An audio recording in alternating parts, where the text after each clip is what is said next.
Good morning to one and all. Myself Jaydeep Trivedi, your Sanskrit teacher. दोस्तों, पिछले lecture में हमने बात की थी हमारे चैप्टर नंबर 7 यानी कि सुभाषित कुसुमानी के बारे में। इस चैप्टर के पहले जो 3 श्लोक है ये हम पढ़ चुके हैं। आज हम बात करेंगे श्लोक नंबर 4, 5, 6 और 7 के बारे में। तो आइए चलते हैं श्लोक नंबर 4 की ओर। श्लोक नंबर 4 जो इस प्रकार है, क्षणे रुष्टः क्षणे तुष्टः रुष्टः तुष्टः क्षणे क्षणे अव्यवस्थित चित्तस्य प्रसादो अपि भयंकरः। यानी कि कहते हैं कि जो इंसान क्षण में यानी कि कुछ वक्त में ही जो हमसे रुष्ट हो जाता है और दूसरे ही क्षण यानी कि कुछ वक्त रहते ही वह संतुष्ट हो जाता है, तो ऐसा जो इंसान होता है कि बार बार रुष्ट हो जाता है और बार बार संतुष्ट हो जाता है, बार बार वह क्रोधित हो जाता है और बार बार वह प्रसन्न हो जाता है। तो ऐसे इंसान के बारे में दोस्तों यहाँ बताया गया है कि ऐसा जो इंसान है यह अव्यवस्थित चित्त वाला इंसान है। कि ये जो इंसान है इसका जो चित्त होता है, इसका जो माइंड होता है वह कभी एक जगह पर स्थिर नहीं रहता। तो इसी कारण यहाँ बताया गया है कि अव्यवस्थित चित्तस्य प्रसादो अपि भयंकर।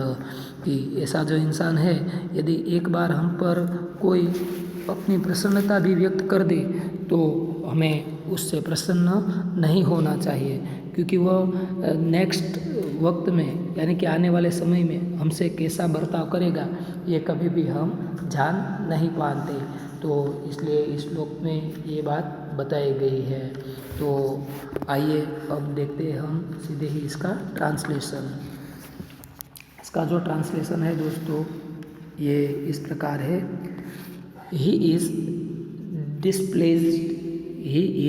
displeased in this moment and pleased in the next moment, even favor from the one whose mind and danger is terrible to be feared।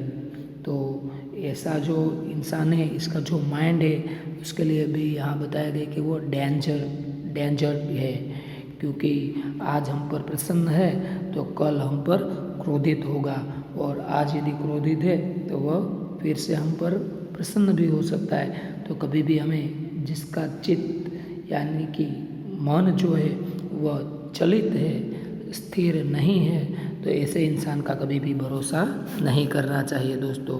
तो इस श्लोक में इसके बारे में बात बताई गई है। फिर से इसका जो ट्रांसलेशन है आप एक बार देख लें और इसके बाद जो इसका ग्रामर है इसकी हम चर्चा करेंगे और बाद में हम आगे बढ़ेंगे। इसका ट्रांसलेशन आपके सामने है। अब ग्रामर की बारी। तो दोस्तों यहाँ प्रसादो अपि जो शब्द है ये शब्द आपको ध्यान में रखना है, क्योंकि ये संधि विग्रह के अंतर्गत पूछा जाता है शब्द। तो प्रसादः प्लस अपि, प्रसादो अपि, तो प्रसादः प्लस अपि। प्रसाद लिखकर उसके बाजू में उसके पास विसर्ग करना है। विसर्ग जो ऊपर नीचे डॉट हम करते हैं उसे विसर्ग बोलते हैं। तो ये विसर्ग संधि है दोस्तों कि विसर्ग के बाद यदि अ आता है तो विसर्ग का हो जाता है ओ, तो हो गया प्रसाद का प्रसादो, और अ जो था उसके जगह पर लिखा जाता है अवग्रह। जो ये आप यहाँ आप ड जिसा आपको दिखता है वह है अवग्रह। तो ये हो गया प्रसादः प्लस अपि इज इक्वल प्रसादो अपि। तो ये श्लोक नंबर 4 है। आइए बात करते हैं श्लोक नंबर 5 की। श्लोक नंबर 5 जो इस प्रकार है दोस्तों, यथा चतुर्भिः कनकं परीक्षते निर्घर्षेण छेदन तापः ताडनेः तथा चतुर्भिः पुरुषं परीक्षते श्रुतेन शिलेन गुणेन कर्मणा। दोस्तों ये जो श्लोक है मैंने पहले भी आपको बोला था कि हमें अर्थ विस्तार संस्कृत में अब करना है। 2020 में जो पेपर पैटर्न चेंज हुआ है तो इसके हिसाब से हमें 3 मार्क का अर्थ विस्तार पूछा जाता है, जिसमें आपको 2 अर्थ विस्तार दिए हुए होते हैं और एक का आंसर लिखना है। तो 2 में से एक लिखना है। आप पिछले 5 सालों के पेपर लेकर देख लीजिए, ये भी अर्थ विस्तार कम से कम 3 बार पूछा जा चुका है। 3 बार तो ये पक्का पूछा जा चुका है, तो आपको ये करना ही करना है। और एक बात मैं आपको बोलूँ कि यहाँ जो ये अर्थ विस्तार है, कभी ऐसा होता है कि इसकी सिर्फ एक ही लाइन हमें दी गई होती है कि यथा चतुर्भिः कनकम परीक्षते, सिर्फ इतना भी हमें पूछा जा सकता है। तो इस श्लोक में दोस्तों जो बात बताई गई है, तो वह बात इस तरह से है कि as gold is tested in 4 ways. Gold जिसे हम गोल्ड कहते हैं, सोना, जैसे कि हम सोने को 4 तरीके से उसकी परख कर सकते हैं कि वो कितने टच का है, कितने कैरेट का है, तो वह शुद्ध है या नहीं, उसकी शुद्धता की परीक्षा जैसे हम 4 प्रकार से कर सकते हैं। वो कौन कौन से 4 तरीके हैं जिसे हम सोने की परीक्षा कर सकते हैं, तो इसके लिए यहाँ बात बताई गई है कि सोने को हम जब उसे तराशते हैं तो सबसे पहले तो कहते हैं कि रबिंग मतलब उसे घिसना किसी चीज़ के साथ, उसके बाद कटिंग, उसे कट करना, उसके बाद हीटिंग यानी कि उसे गर्म करना, उसे ताप देना, और इसके बाद है स्ट्राइकिंग का मतलब होता है उस पर वार करना, उसे टीपना जिसे हम कहते हैं। तो जिस प्रकार से सुवर्ण जो होता है, गोल्ड जो होता है, उसे 4 तरीके से हम टेस्ट कर सकते हैं। तो वैसे ही कहते हैं कि हमें किसी इंसान की परख करनी है, तो इंसान की परख के भी उपाय यहाँ पर बताए गए हैं कि इंसान की परख भी उनके 4 प्रकार के गुणों से होती है, जिनमें बात बताई गई है कि education, character, virtues and work. Education, उसने कितना एजुकेशन प्राप्त किया है किसी भी इंसान ने, तो एजुकेशन के आधार पर हम उसका मूल्यांकन कर सकते हैं। दूसरा है उसका कैरेक्टर, तो कैरेक्टर के बारे में संस्कृत में शील शब्द मिलता है, तो संस्कृत साहित्यकारों ने बहुत अच्छी बात बताई है कि शीलम सर्वत्र वैधनम। शीलम यानी कि चारित्र जो होता है, हमारा कैरेक्टर जो होता है, तो वह हमेशा के लिए हमारे लिए सब जगह धन के समान होता है। तो हमें अपना कैरेक्टर भी ऐसा बनाना है कि हम अपना एक उज्ज्वल भविष्य बना सकें। उसके बाद एक गुण, उसे कहते हैं वर्च्यू एंड वर्क, यानी कि हमारे कर्म।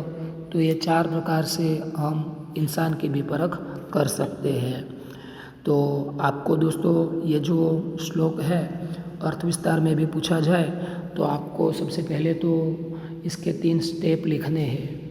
पहला स्टेप इसका ट्रांसलेशन लिखना है, इसके बाद इसकी जो अर्थ विस्तार की समझ है तो उसके बारे में आपको लिखना है, और उसी में आपको इसका एक एग्जाम्पल भी देना है, और साथ साथ लास्ट में आपको इसका बोध लिखना है।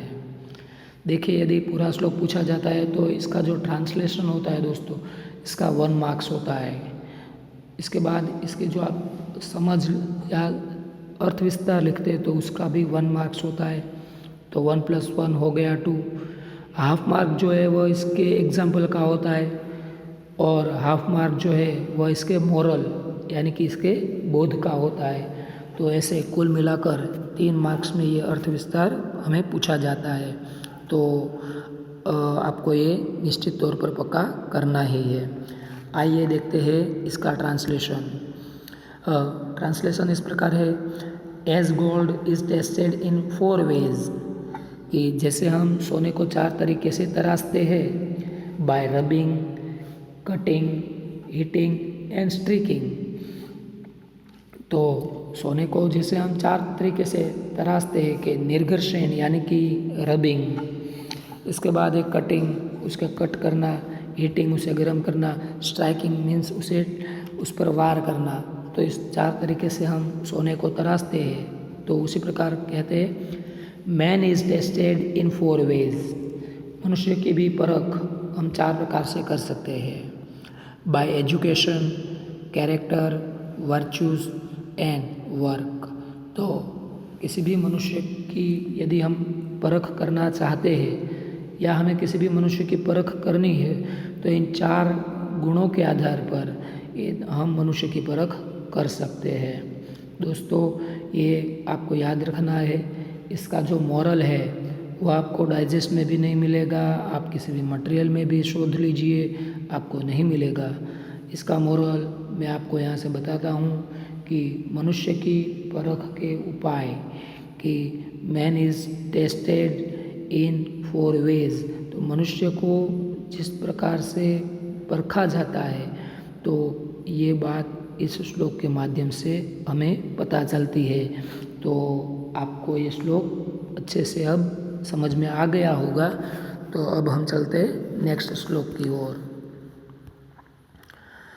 दोस्तों, ये जो श्लोक है ये आपको श्लोक पूर्ति में पूछा जा सकता है और मोस्ट टाइम पे श्लोक ये भी है कि आपत्सु राम समरेषु भीम दानेषु कर्णश्च नयेषु कृष्ण भीष्म प्रतिज्ञा परिपालनेषु विक्रांत कार्येषु भवाञ्जनेय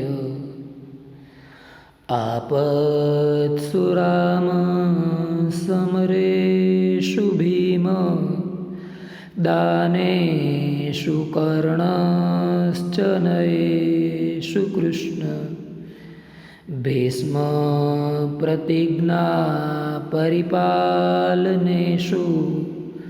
विक्रांत कार्येषु भवाञ्जनेय। तो दोस्तों, ये जो श्लोक है मैंने सबसे पहले 2 बार गा के आप सभी को सुनाया। हम इसका गान भी कर सकते हैं और बहुत आसानी से कर सकते हैं।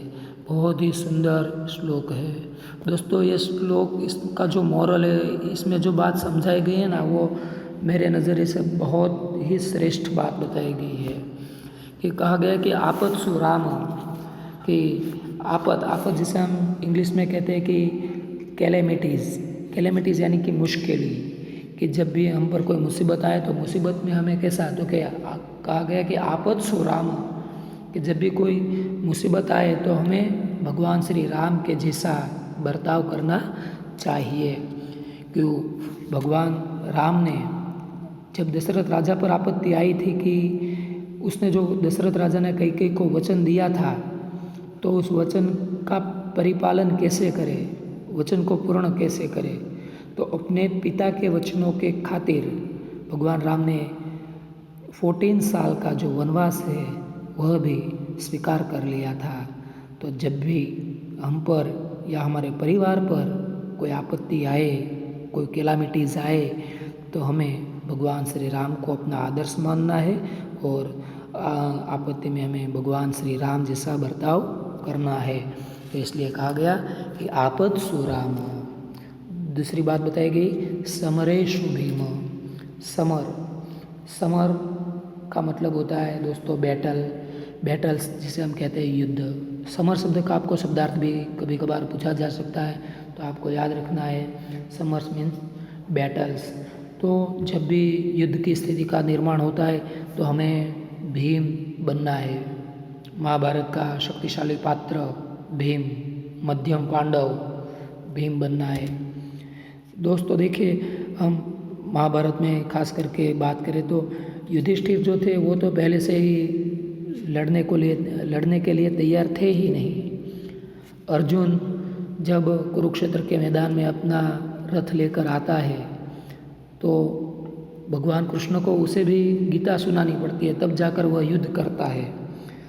तो मगर भीम जो है वह तो एक शक्ति का प्रतीक है, जैसे कि पहले से ही लड़ने के एक, जैसे हम कहें कि एक मूड में है, तो हर हमेश उसके मन में यही बात चलती है कि जिसने हमारे साथ अन्याय किया है हमें उसका प्रतिकार करना है, उसका प्रतिशोध लेना है।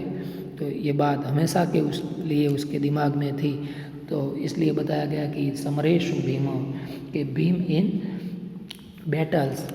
आगे कहा गया कि दानेषु कर्ण, तो कर्ण जिसे हम एक्ट ऑफ चैरिटी में आज भी याद करते हैं कि मैं तो कर्ण के लिए दोस्तों अपने आप से बनाई हुई एक छोटी वाली व्याख्या ही देता हूँ कि न भूतो न भविष्यति इति कर्ण, कि कर्ण जैसा ना कोई उससे पहले हुआ था और ना ही कोई उसके बाद में होगा।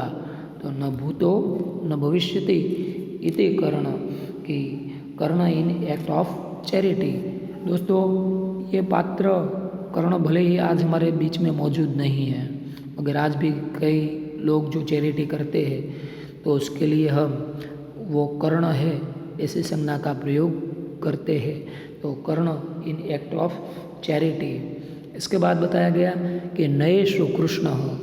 नए नए यानी कि जो नीति हम जिसे कहते हैं कि पॉलिसीज, कि पॉलिसी जो होती है उसमें हमें भगवान कृष्ण बनना है, क्योंकि कृष्ण भगवान ने हमें 4 प्रकार की नीतियाँ दी है दोस्तों, जिसे हम कहते हैं साम दाम दंड भेद। किसी भी शत्रु के ऊपर यदि हम विजय प्राप्त करना चाहते हैं तो मैं कहता हूँ कि कृष्ण से बड़ा पॉलिटिशियन कोई है ही नहीं।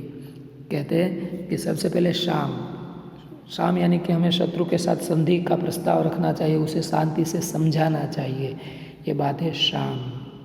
इसके बाद है दाम, यदि वह शांति से नहीं समझता तो उसे कुछ लोभ लालच या प्रलोभन दिया जाए, उसे कहते हैं दाम। यदि वह दाम यानी कि प्रलोभन लोभ लालच उसे ठुकरा देता है तो शाम दाम। उसके बाद आता है दंड, यानी कि उसे पनिशमेंट देना, उसे सजा देना, उसे शिक्षा देना।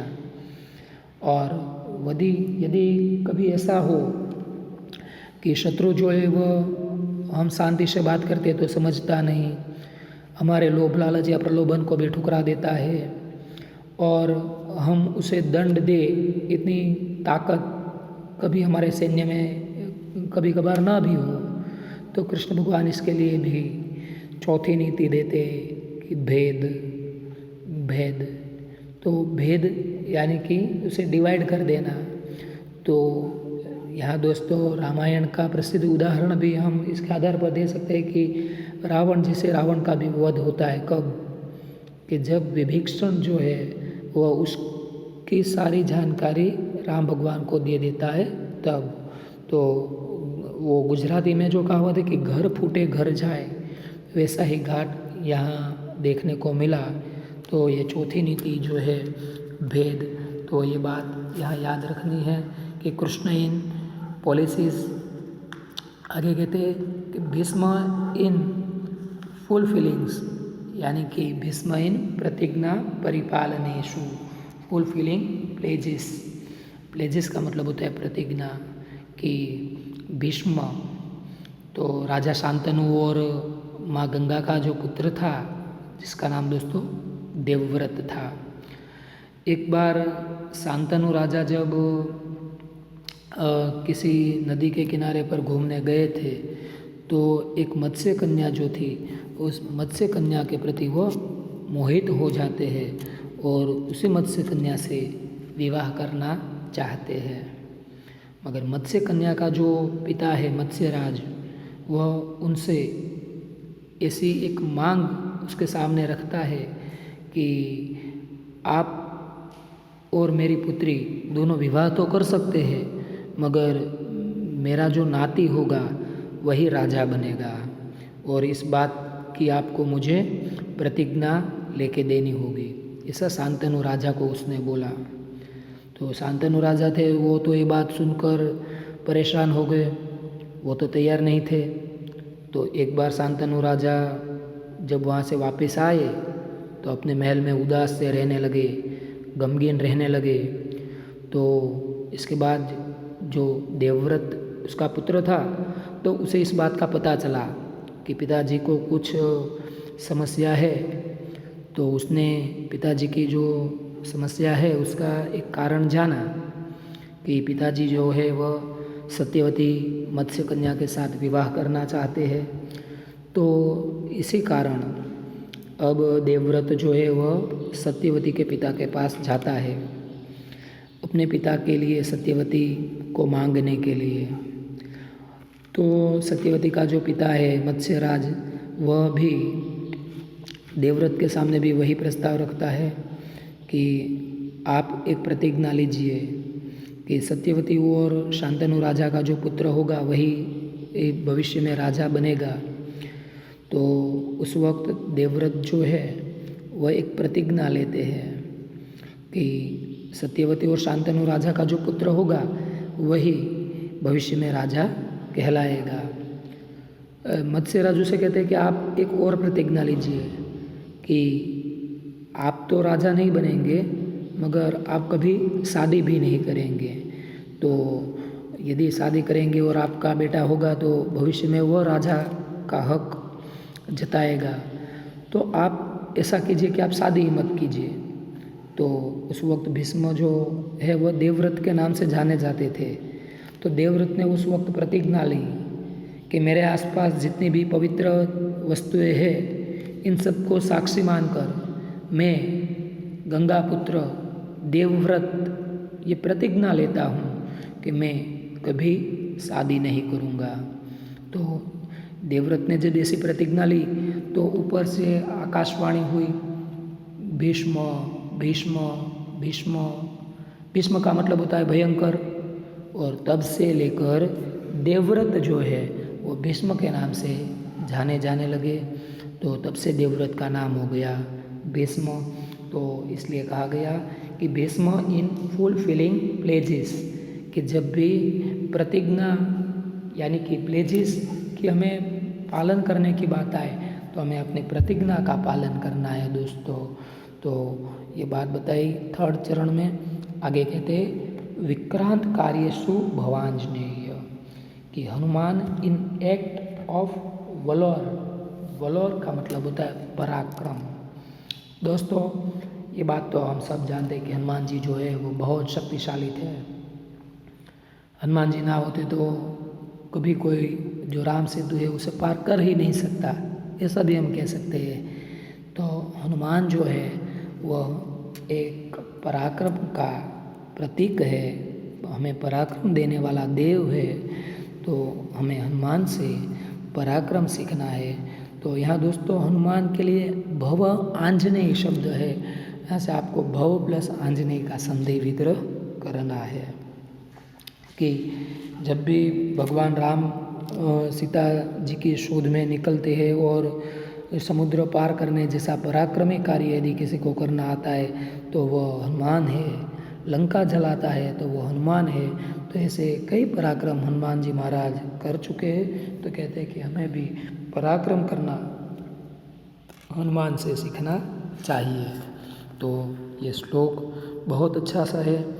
इस श्लोक को आप 2 मार्क्स में श्लोक पूर्ति के लिए भी तैयार कर सकते हैं। साथ साथ में यह जो श्लोक है इसमें से आपको एक इंग्लिश क्वेश्चन भी 2 मार्क्स का पूछा जा सकता है कि आपत्ति में और क्या कहते हैं कि आपत्ति में और प्रतिज्ञा पालन में हमें किसे आदर्श मानना चाहिए। तो ये बात हमें इस चैप्टर में याद रखनी है। मगर क्वेश्चन के हम बाद में बात करेंगे, पहले देख लेते हैं इसका ट्रांसलेशन कि be Ram in calamities, Bhim in battles, Karna in act of charity, Krishna in policies, Bhishma in fulfilling pledges, Hanuman in act of valour. तो ये बात दोस्तों अब आपको अच्छे से समझ में आ गई होगी। तो इसको हम यहाँ तक रखते हैं। आगे बात करते हैं श्लोक नंबर 7 की। श्लोक नंबर 7 जो इस प्रकार है, प्रारभ्यते न खलु विघ्न भये नीचे है, प्रारभ्य खलु विघ्न विहिता, विरमन्ति मध्याः, विघ्ने है पुनः पुनः प्रतिहन्यमाना, प्रारभ्य च उत्तम जना न परित्यजन्ति। दोस्तों यहाँ जो मैन यानी कि जो मनुष्य है इसके 3 प्रकार बताए गए हैं। हम देखें कि कई सारे इंसान ऐसे होते हैं कि किसी भी कार्य की शुरुआत तो बहुत अच्छे से करते हैं, मगर जब बीच में उसे कोई समस्या का सामना करना पड़े तो उस कार्य को छोड़ देते हैं। और कई इंसान ऐसे भी होते हैं कि कार्य को शुरू करने से पहले ही तरह तरह के हमें बहाने बताने लगते हैं कि विघ्न जो है वह पहले देखने लगते हैं, तो किसी कार्य का प्रारंभ ही नहीं करते। और कई इंसान ऐसे भी होते जो कई सारी मुसीबत क्यों ना आए, मगर एक बार जब कोई कार्य अपने हाथ में लेते तो कभी उसे अधूरा नहीं छोड़ते। तो इसी बात को इस श्लोक में समझाया गया है कि प्रारंभते न खलु विघ्न भयेन नीचे है। जो नीच इंसान है वह कभी विघ्न के भय से कार्य का प्रारंभ नहीं करता। तो प्रारंभते न खलु विघ्न भयेन नीचे है। आगे कहते प्रारभ्य विघ्न विहिता विरमंती मध्याः। जो मध्यम प्रकार का मनुष्य है, जो मिडल मैन है, वो कार्य की शुरुआत तो करता है मगर जब समस्या को देखता है तो कार्य को अधूरा छोड़ देता है। तीसरी लाइन में कहते विघ्न है पुनः पुनः अपि प्रतिहन्यमाना, कि विघ्नों से बार बार टकराने के बाद भी उत्तम जना न परित्यजन्ति प्रारभ्य।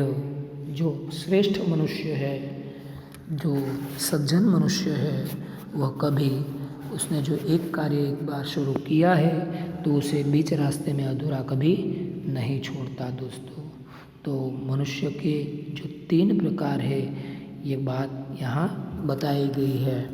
आइए बात करते हैं इसके ट्रांसलेशन की। कि Indeed the beginning of any work is not made by a lower person. Lower person जो है वह कार्य में विघ्न पहले देखता है तो कार्य करने की शुरुआत ही नहीं करता। कहते owing to be fear of obstacle the middle ones stop after starting. जो मिडल मैन है तो वह कहते हैं कि जब ऑब्स्टेकल्स यानी कि जो विघ्न है उसे अपने रास्ते में देखता है तो वह वहाँ अपने कार्य को अधूरा छोड़ देता है। कि owing to fear of obstacles the middle once stop after starting। जो शुरू किए उस कार्य को वहीं छोड़ देता है। when they are struck down by the difficulties। तो वो जो डिफ़िकल्टी को देखता है तो वह रुक सा जाता है। once having started the best kind of person do not give up even though they are best with again। तो जो श्रेष्ठ मनुष्य है वो डिफ़िकल्टी आती है तो उसके अगेन यानी कि again and again best with difficulties again in again, कि बार बार डिफ़िकल्टीज़ आती है तो भी वह उसने जो एक बार एक दृढ़ निश्चय कर लिया है उसमें से वह कभी पीछे हटता नहीं है। विघ्नों से बार बार टकराने के बाद भी वह जब तक उसका कार्य सिद्ध नहीं हो जाता तब तक किसी कार्य को अधूरा नहीं छोड़ता। दोस्तों, तो ये बात इस श्लोक में बताई गई है।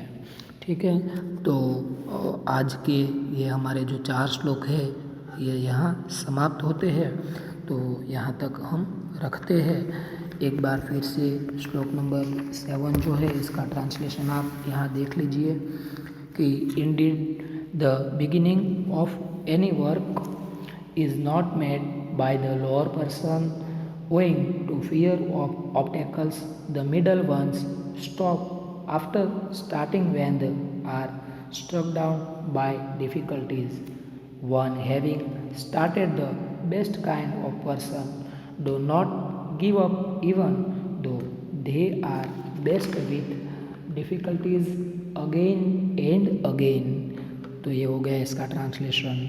और इसी के साथ आज का ये जो वीडियो लेक्चर है इसे हम समाप्त करते हैं। यदि आपको किसी भी प्रकार का कोई डाउट है, कोई प्रश्न, कोई श्लोक समझ में नहीं आता तो आप स्कूल के वक्त मुझे कॉल कर सकते हैं या तो आप मुझे कभी भी मैसेज भी कर सकते हैं। तो हम इस बात को ध्यान में रखकर आपको उसका जो सरल तरीका है वह बताएंगे और आपकी जो समस्या है उसे दूर करने का प्रयास भी करेंगे। नेक्स्ट लेक्चर में हम बात करेंगे चैप्टर नंबर 8 की। इसका जो दोस्तों ट्रांसलेशन है मैंने आपको इसमें साथ साथ ही दे दिया है, तो इसको देखकर आपको लिख लेना है। इसका जो स्वाध्याय है वो अभी मैं आपको इसकी PDF भेज दूंगा ताकि आपको स्वाध्याय भी समझ में आ जाए। तो यहाँ तक रखते हैं। अस्तु।